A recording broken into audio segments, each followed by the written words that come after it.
ఈ రోజు మనము మినీ స్ప్రింక్లర్ గురించి మాట్లాడుకుందాం. ఈ యొక్క మినీ స్ప్రింక్లర్ అనేది చాలా తక్కువ ఖర్చుతో ఎక్కువ ఆదాయాన్ని పొందవచ్చు. ఈ యొక్క స్ప్రింక్లర్ ద్వారా ఇది ఎందులో వాడతారంటే ప్రధానంగా వేరుశనగలు ఎక్కువగా వాడుతూ ఉంటాం. వేరుశనగ అలాగే అపరాల సాగులో కూరగాయల్లో కూడా దీన్ని వాడుకోవచ్చు. మరి ముఖ్యంగా బెడ్స్ అంటే ఆకుకూరలు వేసేటువంటి బెడ్ల రూపంలో పోసుకొని బెడ్స్ లో కూడా ఇది వాడుకోవచ్చు. అలాగే మరి ముఖ్యంగా నర్సరీలో కూడా మనం దీన్ని నర్సరీ యాజమాన్యంలో కూడా దీన్ని బాగా వాడుకోవచ్చు. ఎందుకంటే నీటిని సరైన పోషణలు అందించి మాత్రమే కాకుండా మొక్కకి సరైన టైంలో దీన్ని బాగా అందజేస్తుంది. ఇది 8 నుంచి 12 అడుగులు పైబడి విస్తీర్ణానికి యొక్క వాటర్ ని అందజేయడం జరుగుతుంది.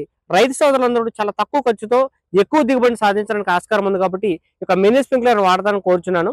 ఈ యొక్క డ్రిప్పర్ అనేది మనకి ప్రధానంగా బిందు సేద్యమును అలాగే డ్రాప్ రూపంలో పడుతూ ఉంటుంది. ఈ డ్రిప్పర్ అనేది ఇది ముఖ్యంగా ఆర్చార్డ్ క్రాప్స్ లో అంటే జామ, సపోటా అలాగే నిమ్మ వీటితో పాటు కొన్ని రకాలైనటువంటి చిన్న చిన్న కొమ్మలు వేసేటువంటి పంటలు అరటి, బొప్పాయి ఈ క్రాప్ లో కనుక ఎక్కువగా వాడుతూ ఉంటారు.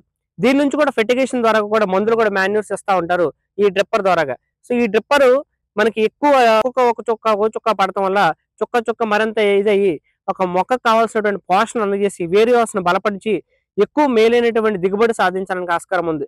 సో మరిన్ని వివరాలకు మా ఛానల్ ని సబ్స్క్రైబ్ చేయండి. మీకు కావలిస్తే మన ఛానల్లో ద్వారాగా కింద లింక్ ద్వారా మీరు ఆర్డర్ పెట్టుకోవాలని కోరుతూ మీ గోపాలకృష్ణ మరకంటి.